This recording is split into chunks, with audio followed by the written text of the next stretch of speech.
Ses débuts à Paris et sa rencontre avec Christophe. Au micro d'Halluciné, l'actrice Virginie Efira a évoqué son arrivée à Paris en provenance de Belgique. À cette époque, ayant peu d'amis, elle a découvert les clubs de jeux parisiens.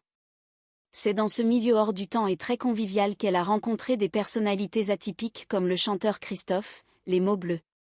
Une véritable passion pour le poker. Séduite par cette ambiance, l'actrice s'est prise de passion pour le poker au point d'améliorer considérablement son niveau. Elle a fini par gagner un tournoi en France.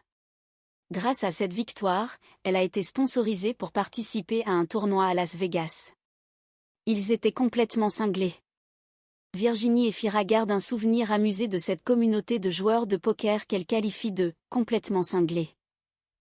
Elle raconte que le jeu faisait partie intégrante de leur quotidien, illustrant leur esprit joueur en expliquant qu'au restaurant, ils organisaient des tirages au sort ou des paris pour décider qui paierait l'addition.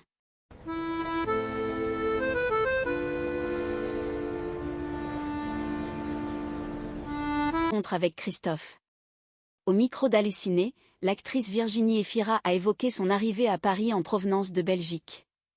À cette époque, ayant peu d'amis, elle a découvert les clubs de jeux parisiens. C'est dans ce milieu hors du temps et très convivial qu'elle a rencontré des personnalités atypiques comme le chanteur Christophe, les mots bleus. Une véritable passion pour le poker.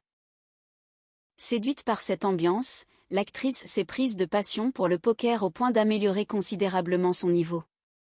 Elle a fini par gagner un tournoi en France. Grâce à cette victoire, elle a été sponsorisée pour participer à un tournoi à Las Vegas. Ils étaient complètement cinglés. Virginie Efira garde un souvenir amusé de cette communauté de joueurs de poker qu'elle qualifie de « complètement cinglés ». Elle raconte que le jeu faisait partie intégrante de leur quotidien, illustrant leur esprit joueur en expliquant qu'au restaurant, ils organisaient des tirages au sort ou des paris pour décider qui paierait l'addition.